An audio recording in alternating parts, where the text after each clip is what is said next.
It's a Sunday night. The phone is face down on the kitchen table. There's a number on the screen.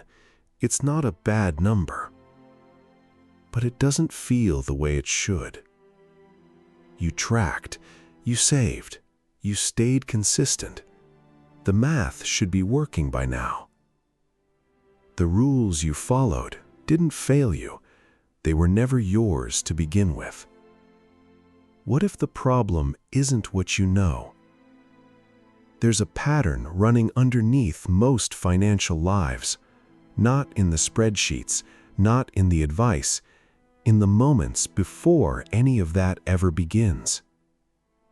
This isn't a summary of a book, it's a description of something you have already lived. A writer named Morgan Housel spent years quietly naming it. He called his book The Psychology of Money. But the book was never really about money.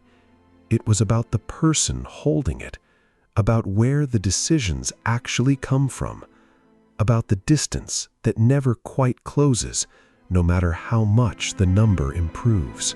Every financial decision makes perfect sense to the person who made it. That's the part nobody says out loud. When someone avoids investing, it looks like fear. When someone overspends, it looks like impulse. But neither is random. Both are learned. Both come from somewhere specific, somewhere before there were words for any of it. Think about what money felt like before you understood it. Not what you were taught, what you absorbed. The tension in a room when a bill arrived. The way a certain conversation just stopped. The feeling of a parent's silence on a particular day of the month. That became a template, not a lesson, a feeling. And feelings don't need updating. They just run. Picture someone who grew up watching a parent hide bills in a drawer. No conversation ever happened. None was needed. The anxiety arrived first. 40 years later, same anxiety. Different account balance. Inherited. They earn well now. They review every transaction. But something happens when the balance drops below a certain number. A number nobody assigned them. A number they have never once questioned. They don't know where it came from. They just know crossing it feels wrong. That's not a knowledge problem. That's an emotional template, running underneath every decision, long before any reasoning begins. The brain cannot tell the difference between actually having money and being seen as having it. That confusion doesn't arrive with a warning. It doesn't show up in a single obvious moment. It shows up on an unremarkable afternoon, in a decision that feels completely reasonable. Picture someone who's been circling a neighborhood for 2 years. Nothing extravagant, a reasonable upgrade, the kind that feels earned. They signed the lease.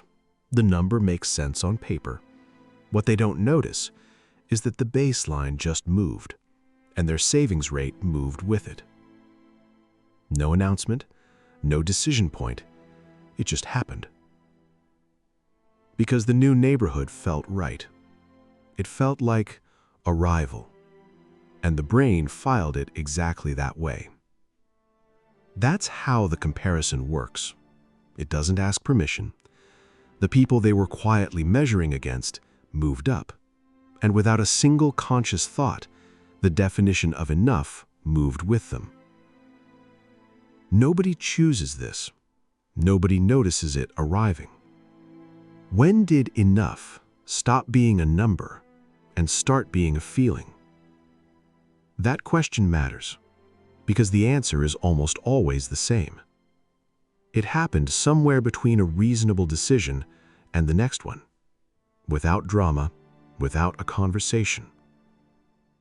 The visible version of wealth is the expensive part, not because people are foolish, but because the brain has a hierarchy. Belonging first, status next, compound interest third.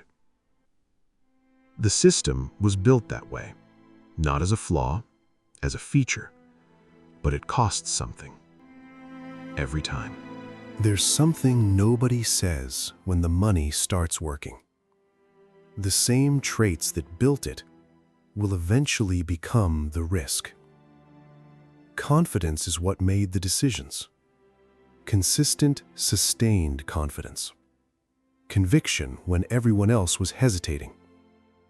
Every time the number moved, that confidence was right. But confidence doesn't know when to change jobs. It just keeps running. It has no reason to stop. Picture someone 6 months into their best financial year. Not reckless, not impulsive.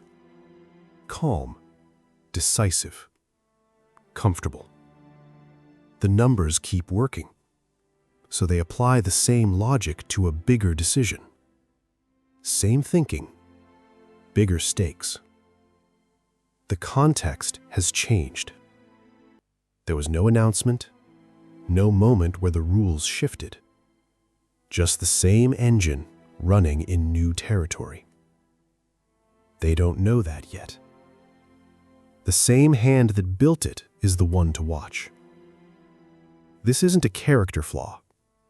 It's a transition nobody names. Getting to a number requires a certain psychology. Staying there requires something different. Nobody marks that line. Nobody draws the moment where one skill ends and the other begins. Silent, invisible. Risk tolerance that built wealth becomes the exact thing that erodes it. Ambition that created momentum becomes the reason the momentum tips. Nobody warns people about this. Not because they don't care, because most people don't survive the transition long enough to name it. The engine doesn't announce it's changing. It just runs. Until the context has shifted so far that the old logic no longer fits. And by then, the decision has already been made. It's still Sunday night. The same kitchen table. The same phone. The number hasn't changed, but something has. Not the account, the question about it. Where did the feeling about this number actually come from? What comparison is running quietly underneath it? Which version of confidence is already making the next call? Those questions didn't exist before tonight. They exist now. Not as instructions, not as a roadmap, just a different kind of seeing. The patterns were always running, in the background, before the decisions, before the reasoning, before any awareness arrived at all. That's not a flaw in the design. That's the design. Every number carries a history, a template that was never chosen, a comparison that arrived without permission, a confidence that built something real and doesn't know the game has changed. Nobody arrives at their financial life from nowhere. The template was always there, running quietly, long before the math. Not the balance, the question they're asking about it.